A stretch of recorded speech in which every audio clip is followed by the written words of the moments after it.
नमस्कार। मैं हूं प्रेम कुमार। प्रणाम इंडिया। सत्य की बात में आपका स्वागत। दिल्ली में राहुल फिर से। राहुल गांधी महू में आज बीमार होने के बाद पहली बार स्वस्थ होकर सभा करते हुए दिखे और महू में बाबा साहब अंबेडकर की जन्म स्थली पर उन्होंने आज सभा की। अगले दिन यानी कुछ घंटों बाद राहुल गांधी दिल्ली कि जंग में एक बार फिर वापस लौट रहे हैं। वो तमाम आशंकाएं, वो तमाम बातें जो अब तक की जाती रही राहुल गांधी के अस्वस्थ होने की पृष्ठभूमि में, वो सारी बातें अब जमींदोज हो जाएंगी, पुरानी पड़ जाएंगी।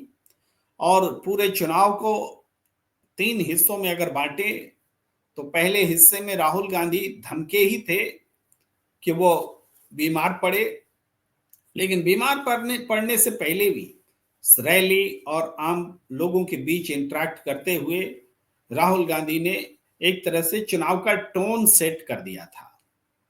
उनके एब्सेंस में कांग्रेस पार्टी जरूर सड़कों पर रही, लेकिन आप जानते हैं कि मीडिया में जो हालात हैं, मीडिया ने खुद से कांग्रेस को बाहर कर दिया होड़ से।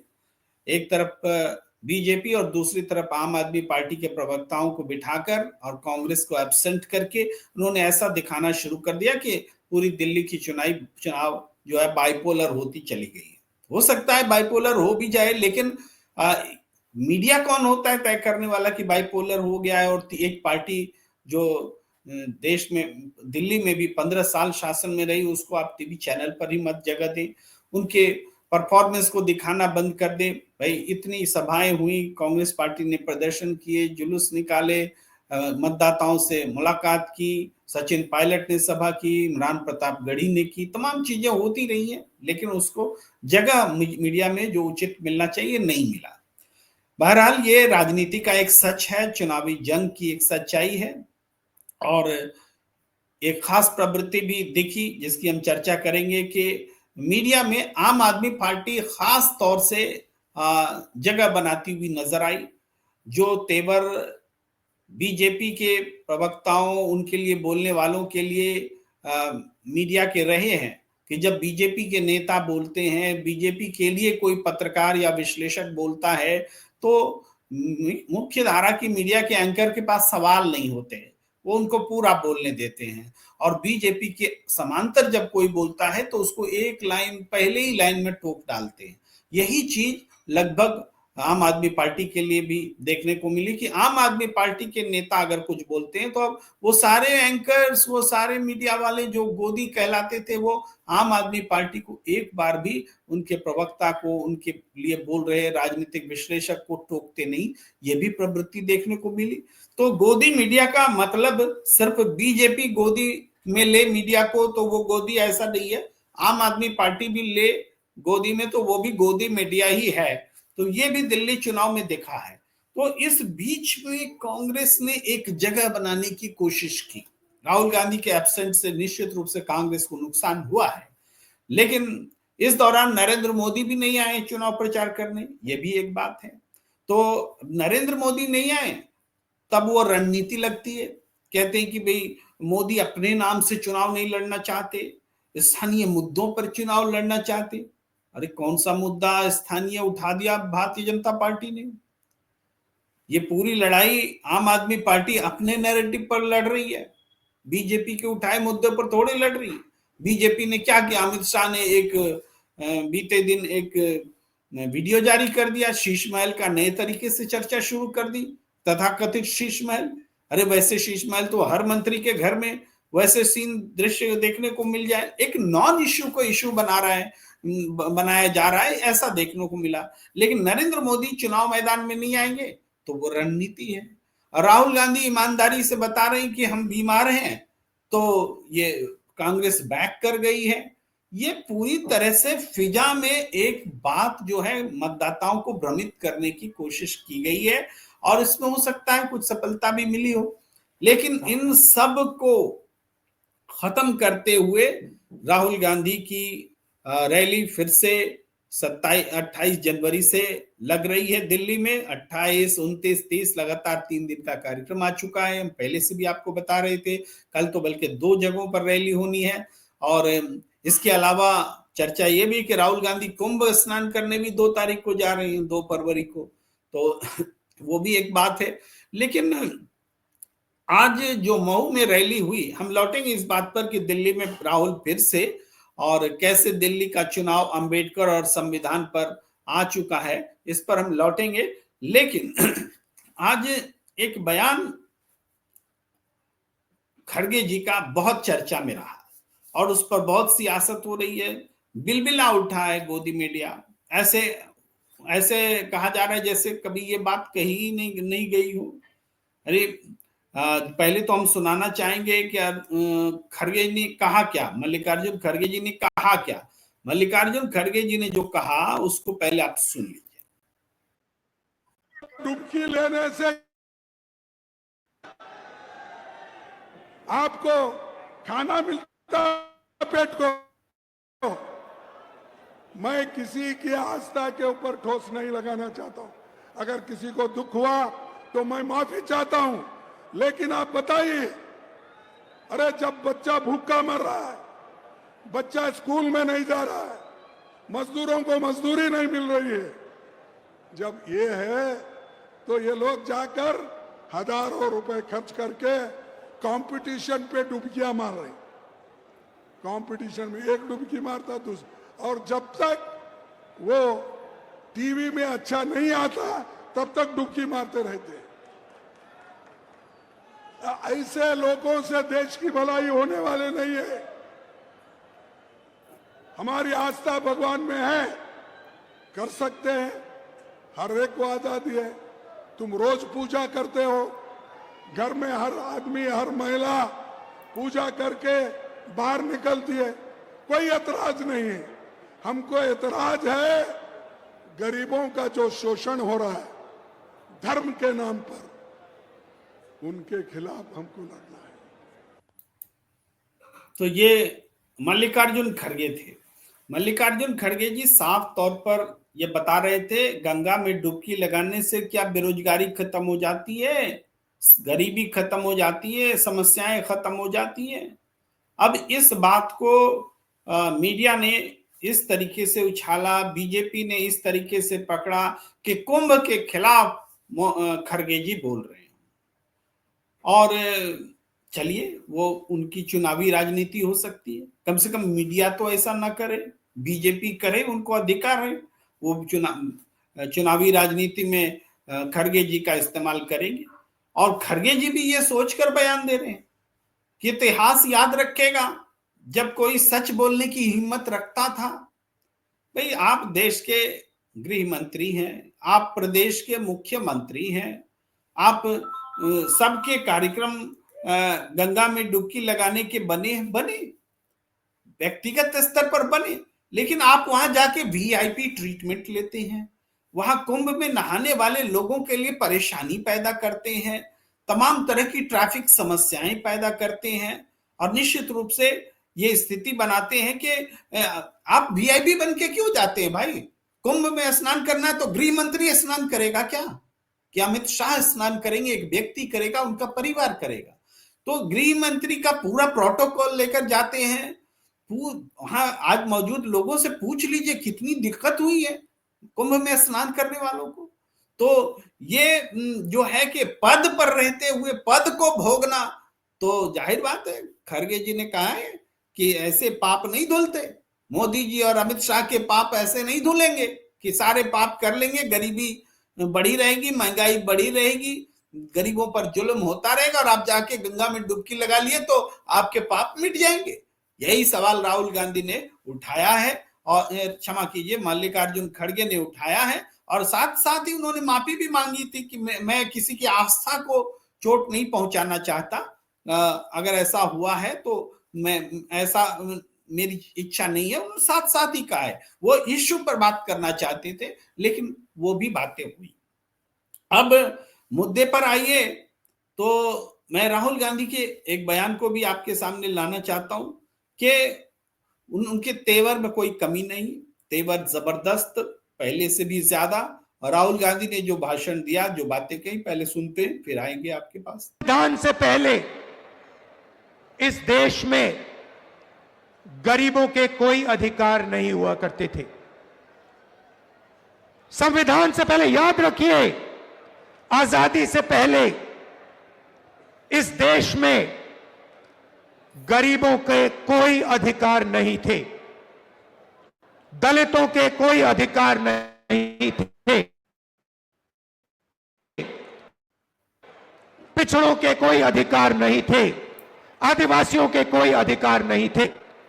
अधिकार सिर्फ राजा के थे। वो बदलाव आजादी के दिन आया था। आपको जमीन दी गई, जमीन का हक दिया गया, अधिकार दिए गए। बीजेपी आरएसएस चाहते हैं कि आजादी से पहले जो था, जहां गरीबों के कोई अधिकार नहीं थे, सिर्फ अंबानी अदानी जैसे लोगों के अधिकार थे, वैसा हिंदुस्तान चाहते हैं। यह लड़ाई हो रही है। बात समझिए, आपको गुलाम बनाया जा रहा है। दलितों को, पिछड़ों को, आदिवासियों को, गरीब जनरल कास्ट के लोगों को एक बार फिर गुलाम बनाया जा रहा है।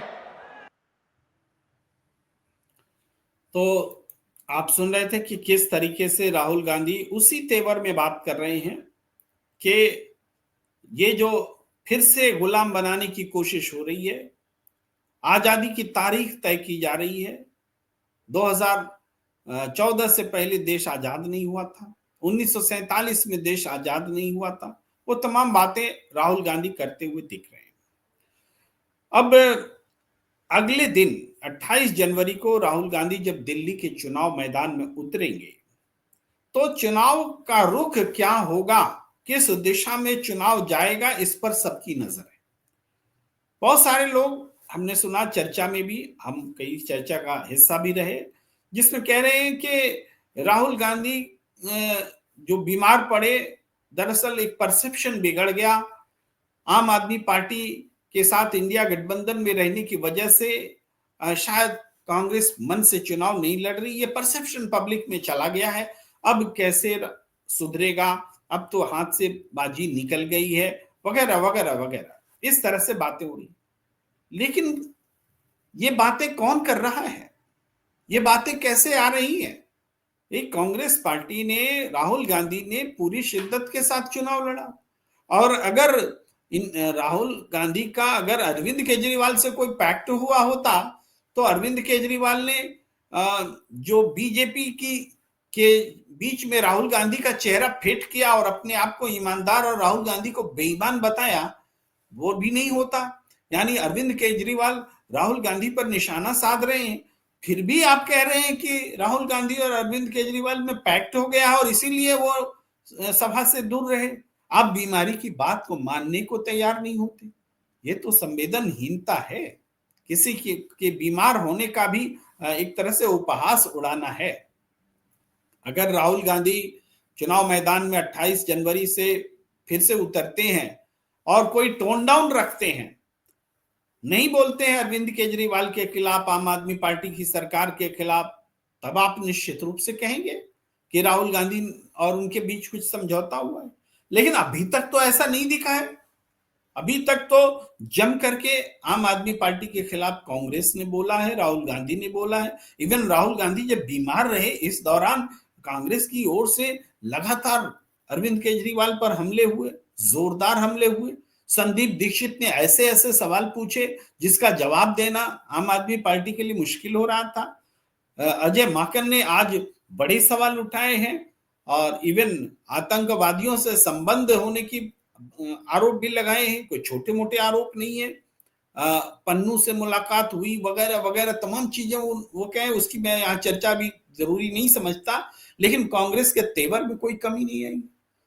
तो राहुल गांधी जब उतरेंगे, फिर से जब चुनाव मैदान में दिख रहे हैं, तो इसकी चर्चा क्यों हो रही है? अरे कुछ तो है कांग्रेस में कि सब लोग चर्चा कर रहे हैं, कुछ तो है राहुल गांधी में कि उनकी सभा की चर्चा सभा से पहले हो रही है। एक बात और है कि राहुल गांधी जो बात कह रहे हैं वो बात ऐसा नहीं कि अचानक चुनाव आया और कहने लगे, वो हमेशा से कह रहे हैं, करते रहे हैं, बोलते रहे हैं। दिल्ली के लोगों के बीच हमेशा वो उतरते रहे हैं, जाते रहे हैं। तो मैं एक बात कहता हूं आपको कि राहुल गांधी ने कांग्रेस के लिए, अपने लिए दिल्ली में भी एक पॉजिटिव वोट्स तैयार किए हैं। पॉजिटिव वोट्स, पॉजिटिव वोट्स अगर राहुल गांधी और कांग्रेस तैयार करें तो इसका मतलब क्या है? इसका मतलब यह है कोई पार्टी जीते, कोई उम्मीदवार जीते या हारे, कोई पार्टी जीते या हारे, उससे मेरा मत नहीं बदलने वाला है। हमारा मत तो राहुल गांधी और कांग्रेस के लिए ही है। इस तरह की सोच के जो मतदाता हैं उसको एक पार्टी अपने लिए पॉजिटिव वोट्स कह सकती है। तो कांग्रेस और राहुल गांधी ने बीते दौर में दिल्ली में भी अपने लिए पॉजिटिव वोट्स तैयार किए हैं। अब आप, बहुत माना जाता है मुसलमान इस बात के लिए बदनाम रहे हैं कि वो नेगेटिव वोट करते हैं, बीजेपी को हराने के लिए वोट करते हैं।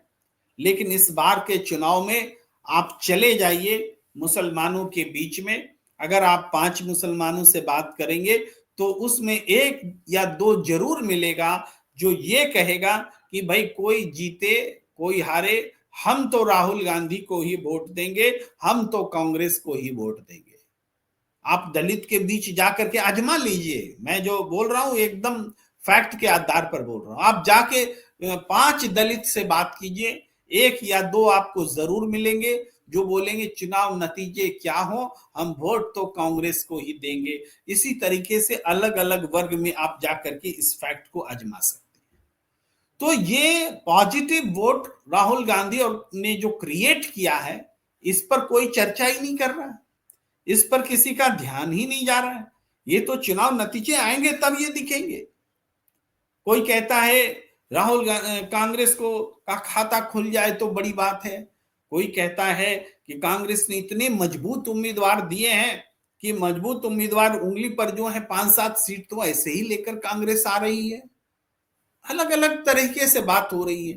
तो लेकिन सबकी अपनी धारणा है, सब अपनी बातें रखते हैं।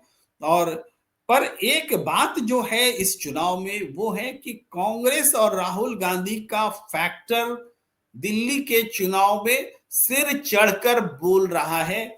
इसीलिए बीजेपी भी कांग्रेस पर हमला करती है, आम आदमी पार्टी भी कांग्रेस पर हमला करती है। कोई किसी और पार्टी पर आपने सुना क्या कि कोई AIMIM पर हमला कर रहा हो, कोई बहुजन समाज पार्टी पर हमला कर रहा हो, कोई चंद्रशेखर आजाद जी की पार्टी पर हमला कर रहा हो, कोई JDU और दूसरे जो घटक दल हैं बीजेपी के उन पर हमला कर रहा हो, या वो इंडिया गठबंधन के किसी घटक दल पर जो चुनाव मैदान में लड़ रहे, हालांकि लड़ नहीं रहे हैं कांग्रेस और आम आदमी पार्टी के अलावा, तो हमला कर रहा हो, ऐसा आपको दिखेगा नहीं। ऐसा क्यों नहीं दिख रहा है? इसकी वजह यह है कि वो वैल्यूएबल नहीं है। वो उन पर बात करना समय एक तरह से खराब करना है, चूंकि वो इंपैक्ट नहीं डाल रहे हैं। क्या यही स्थिति कांग्रेस के साथ है? कतई नहीं है।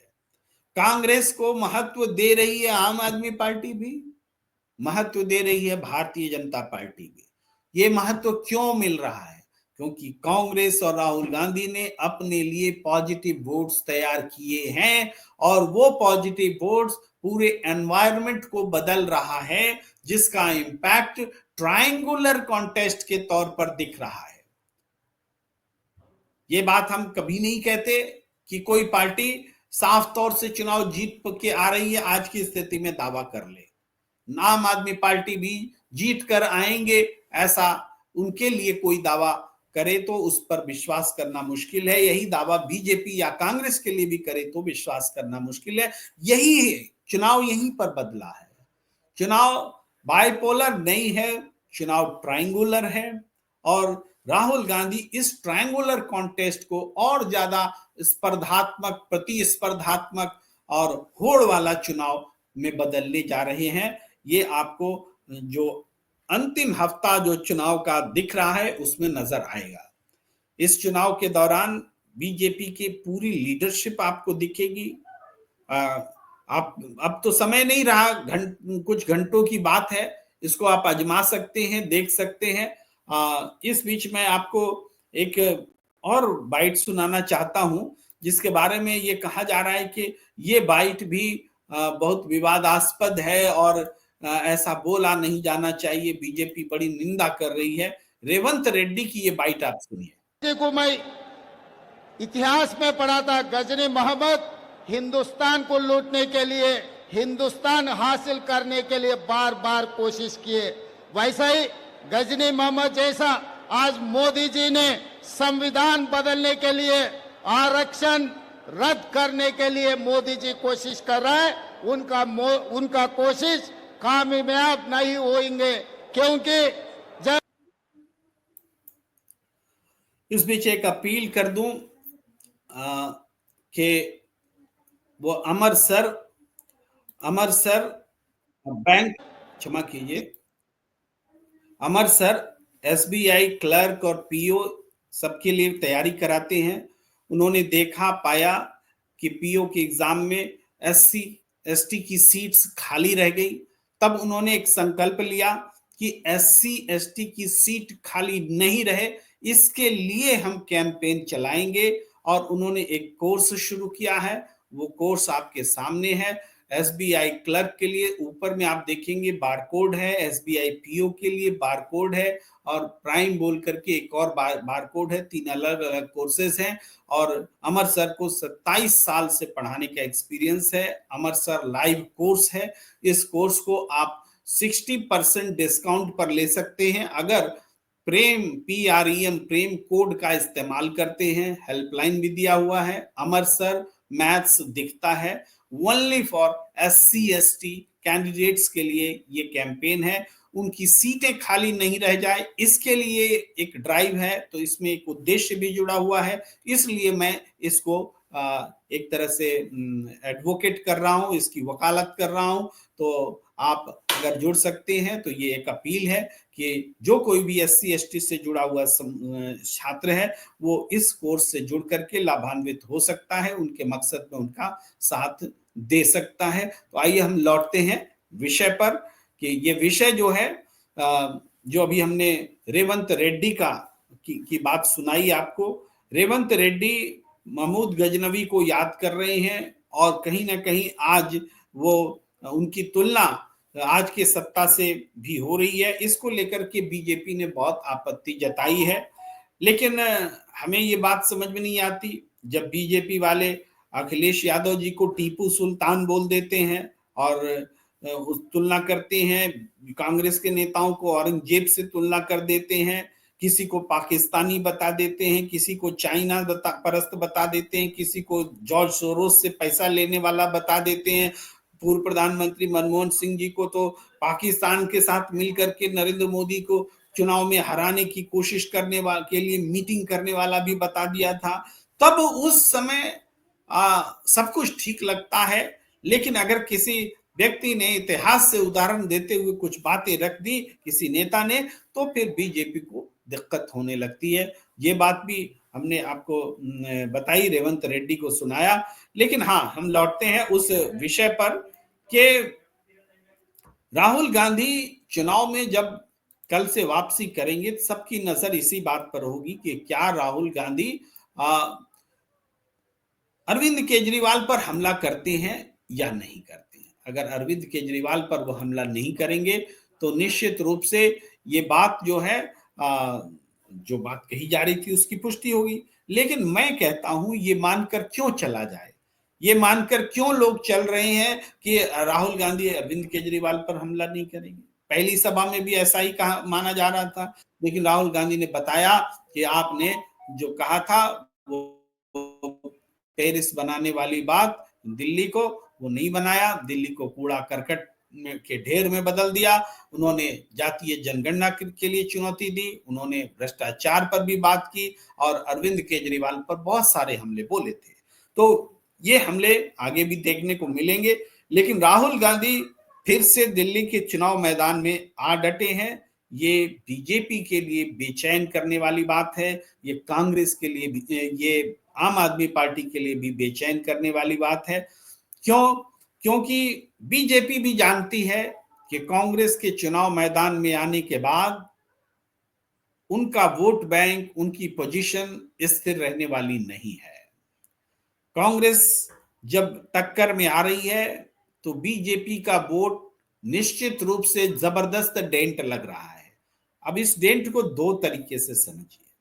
एक डेंट नॉर्मल जो उनको वोट देने वाले वोटर्स रहे हैं उनमें से कुछ छिटक कर कांग्रेस के पास आ जाए, जो बीजेपी की प्रवृत्तियों से नाराज हो गया, उनके झूठ सच बोलने से नाराज है। दूसरा नुकसान बीजेपी को यह हो रहा है कि जो वोट आम आदमी पार्टी से नाराज होकर के बीजेपी को मिल सकता था, जिससे कि वो आम आदमी पार्टी को हरा सकती थी, सपने देख सकती थी, उस सपने को भी कांग्रेस पार्टी तोड़ दे रही है। क्योंकि आम आदमी पार्टी के पास जो वोटर आम आदमी पार्टी की सरकार से नाराज भी हो रहे हैं, तो उस वोटर का नेचर जो है वो कांग्रेस से मिलता है, बीजेपी से नहीं। बीजेपी को तो वो मजबूरी में वोट देते, तो वो जो है बीजेपी का ये सपना कि वो आम आदमी पार्टी को हरा देंगे, राहुल गांधी की दोबारा एंट्री से, कांग्रेस पार्टी के दोबारा इस होड़ में आने से बीजेपी का ये सपना टूट रहा है और इसका फायदा आम आदमी पार्टी को हो सकता है। आम आदमी पार्टी जिनकी एंटी इनकम्बेंसी से निराश और परेशान लोग उस सरकार को बदलना चाहते थे, वो वोट उनको नहीं करके कांग्रेस में की तरफ वोट करेंगे, तो निश्चित रूप से आम आदमी पार्टी को राहत होगी कि वो वोट बीजेपी में अगर चला जाता तो उनकी सरकार, उनकी सत्ता बदल सकती थी, बीजेपी उनको सत्ता से हटा सकती थी। तो आम आदमी पार्टी के लिए भी ये राहत की बात है कि कांग्रेस पार्टी होड़ में आ रही है और चुनाव लड़ने जा रही है।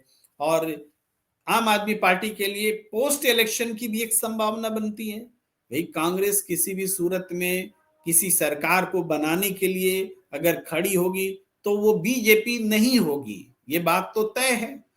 तो हाँ, कांग्रेस अगर हार्ड बार्गेनिंग पर उतरे तो वो आम आदमी पार्टी को विवश कर सकती है कि हमारे थोड़े भी सांसद हैं तब भी आपको हमें समर्थन करना होगा।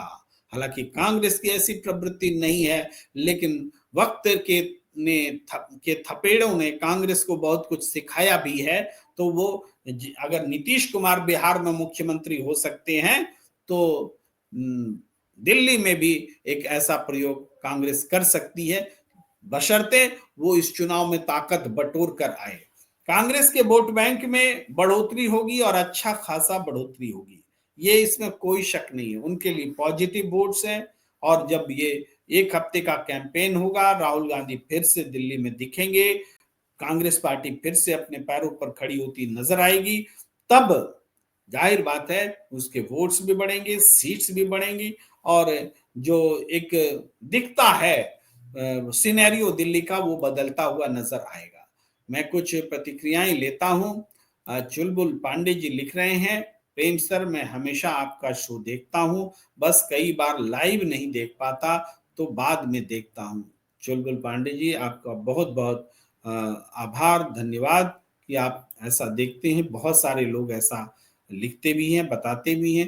राजा जी लिख रहे हैं, Prem sir nothing is going to change because people are serious about their future.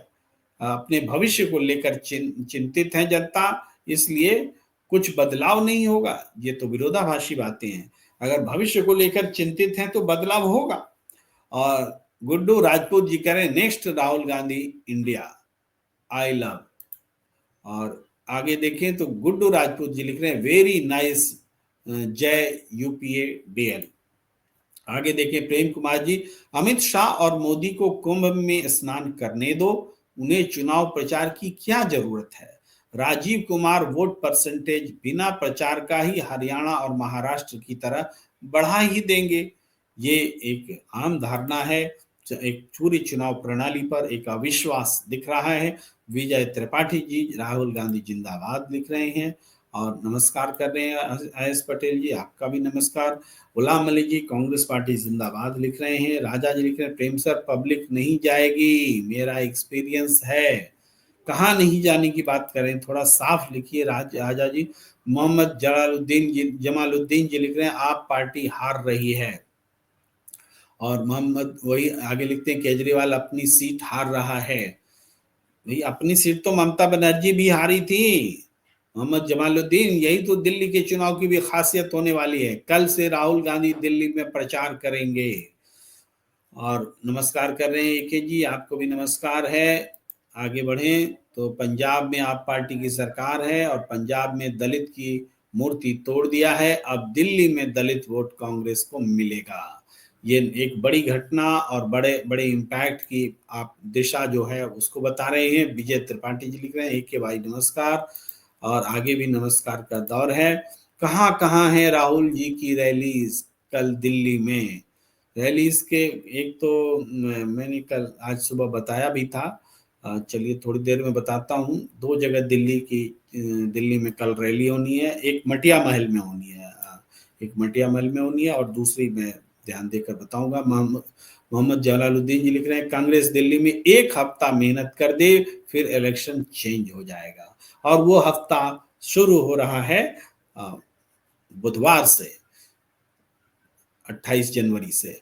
Mohammad Jalaluddin लिख रहे हैं कांग्रेस आ रही है। और इस तरीके से तमाम कमेंट्स आते हुए हम आपको स्क्रीन पर दिखा रहे हैं। दिल्ली के चुनाव में कांग्रेस एक बड़ा फैक्टर बनकर उभरी है और आप जान रहे हैं रोज रोज नई नई बातें अलग अलग किस्म से सामने आ रही हैं।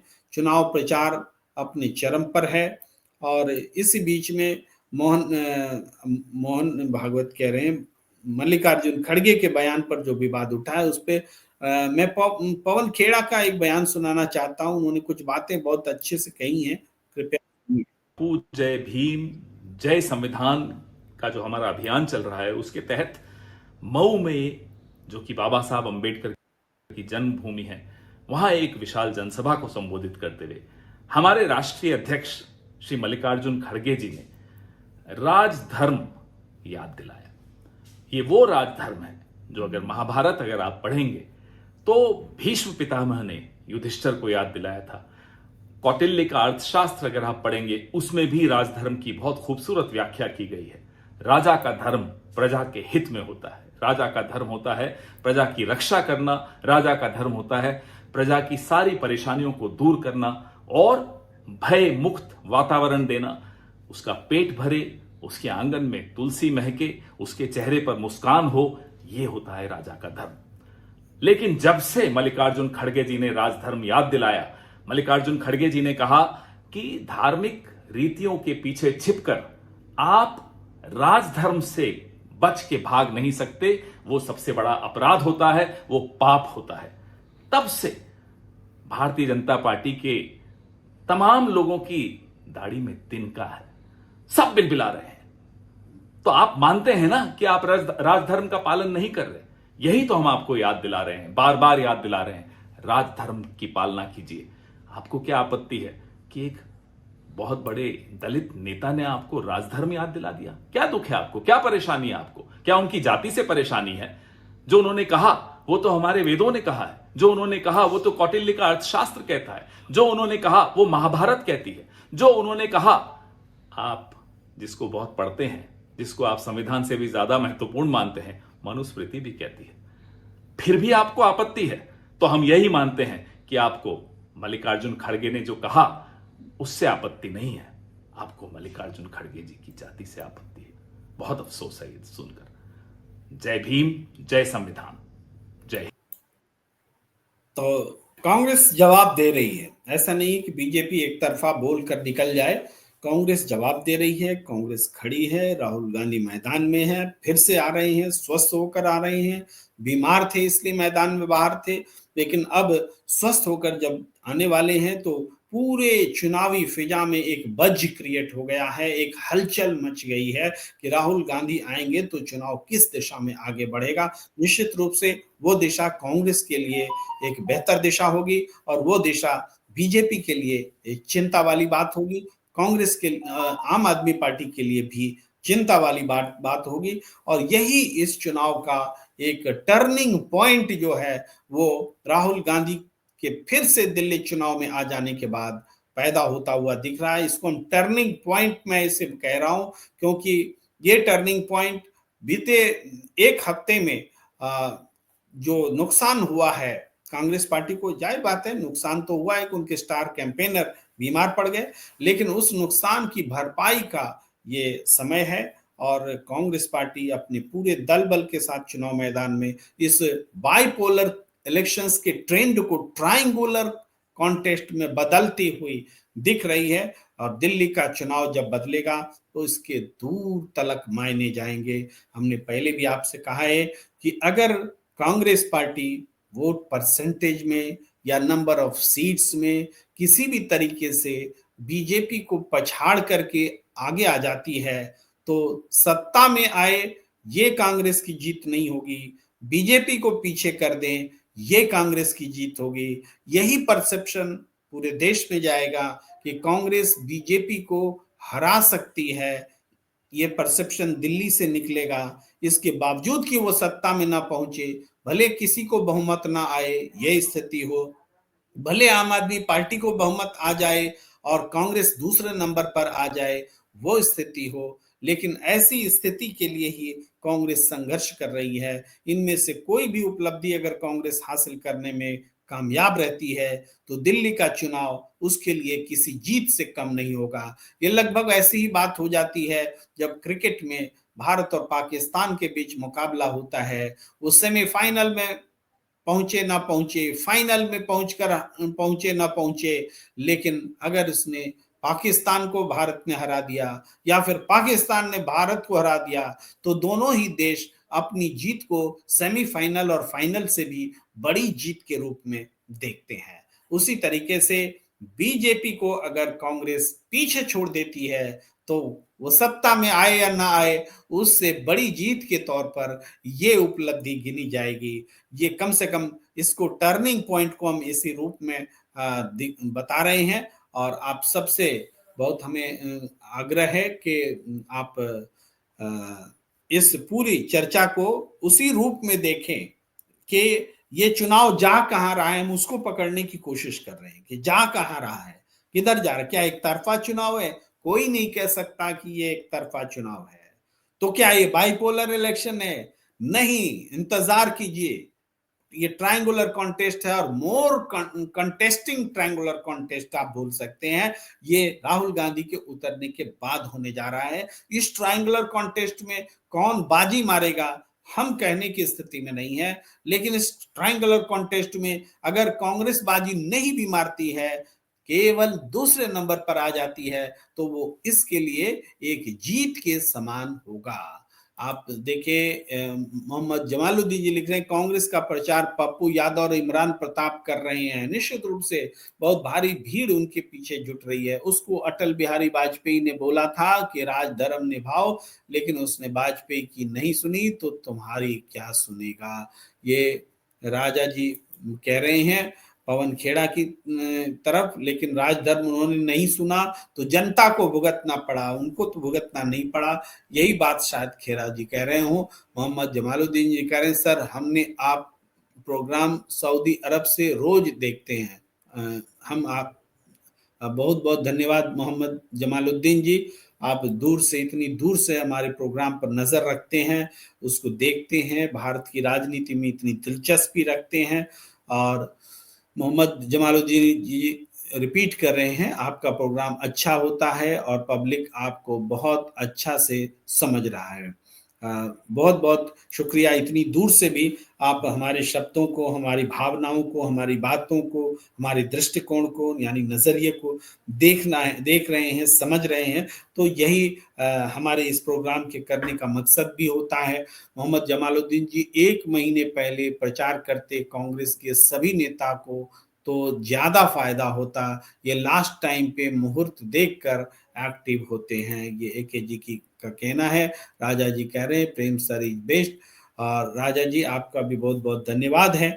लेकिन हम चर्चा के लिए विषय तो बहुत होते हैं, लेकिन एक प्रोग्राम लेकर आते हैं तो सबसे महत्वपूर्ण, और हमने आपको पहले ही बताया कि मैं राहुल गांधी के इर्द गिर्द दिल्ली की सियासत को, उनके कैंपेन के मजबूत होने, कमजोर होने, प्रभावी होने, प्रभाव कम होने, इन तमाम पहलुओं के इर्द गिर्द हम दिल्ली के चुनाव को समझते भी हैं और समझाना चाहते भी हैं। समझा तो दूसरे तरीकों भी से भी हम सकते हैं।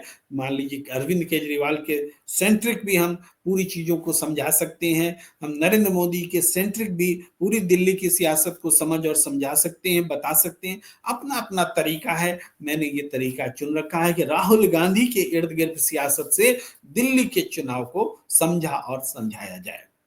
तो आप सबको आज इस चर्चा में इतना ही, और आप सबसे विदा लेने का वक्त कि आप हमारे YouTube चैनल को लाइक कीजिए, सब्सक्राइब कीजिए, शेयर कीजिए, ज्वाइन का बटन दबाइए।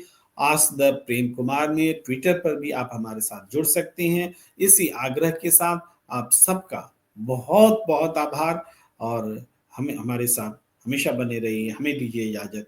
धन्यवाद। शुभ रात्रि।